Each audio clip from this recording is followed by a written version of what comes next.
एक गांव के छोटे से चौराहे पर एक पुराना बरगद का पेड़ था। उसकी घनी छांव में बैठकर गांव के बुजुर्ग अपने जीवन के अनुभव साझा करते थे। आज भी वहां कुछ बुजुर्ग बैठे हुए थे, लेकिन हवा में एक अजीब सी उदासी थी। गांव के बाहर एक छोटी सी झोपड़ी में मीरा और उसका बेटा अर्जुन रहते थे। आज उनके जीवन में एक बड़ा मोड़ आने वाला था। अर्जुन, तुम सो जाओ। माँ पापा कब आएंगे? मुझे उनकी याद आ रही है।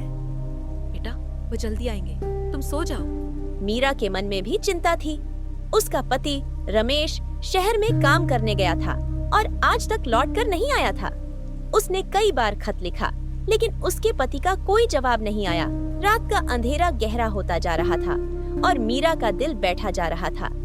तभी दरवाजे पर दस्तक हुई। कौन है?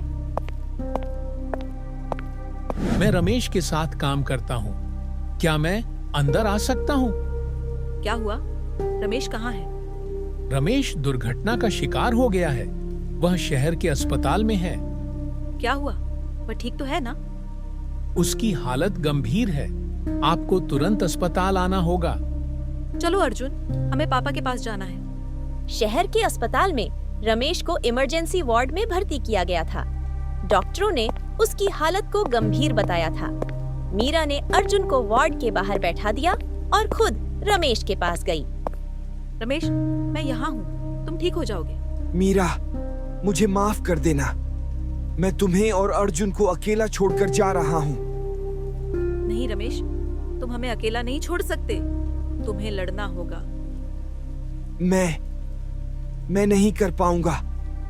तुम मजबूत हो मीरा। अर्जुन की देखभाल करना। रमेश ने एक गहरी सांस ली और उसकी आंखें हमेशा के लिए बंद हो गईं।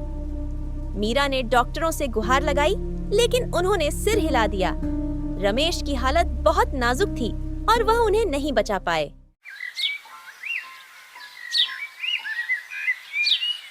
रमेश की मृत्यु के बाद मीरा के लिए जीवन और भी मुश्किल हो गया। गांव में उसके पास कोई नहीं था। उसके माता पिता भी नहीं थे। उसने सोचा कि वह शहर में रहकर काम करेगी, लेकिन उसके पास कोई कौशल नहीं था। एक दिन गांव के सरपंच ने मीरा को बुलाया। मीरा, तुम्हारी हालत देखकर मेरा दिल दुखता है। हमने तुम्हारे लिए एक योजना बनाई है। क्या योजना? हम चाहते हैं कि तुम गांव की महिलाओं को सिलाई सिखाओ। हमने एक छोटा सा केंद्र खोला है और तुम वहां काम कर सकती हो।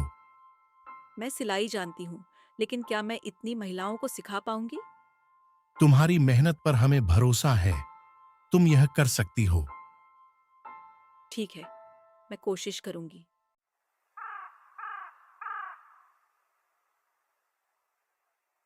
कुछ सालों बाद मीरा का केंद्र गांव में एक मिसाल बन गया।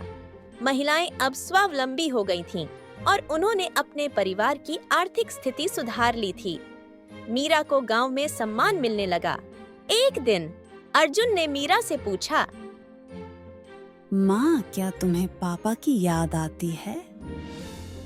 हाँ बेटा, लेकिन मैंने सीख लिया है कि जीवन में आगे बढ़ना ही सबसे बड़ी जीत है। माँ, तुम मेरी हीरो हो। तुम मेरी ताकत हो अर्जुन।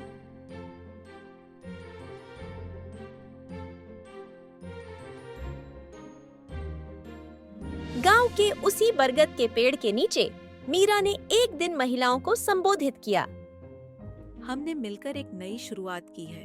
हमने साबित किया है कि अगर हम एकजुट होकर काम करें तो कुछ भी असंभव नहीं है। हमारी राह अंधेरी थी, लेकिन हमने अपनी मेहनत और एकता से उसे रोशन कर दिया। यही हमारी सफलता की कहानी है। उस दिन गांव के हर व्यक्ति ने महसूस किया कि मीरा ने न केवल अपने जीवन को बदला, बल्कि पूरे गांव को एक नई दिशा दिखाई। वह सचमुच राह की रोशनी बन गई थी।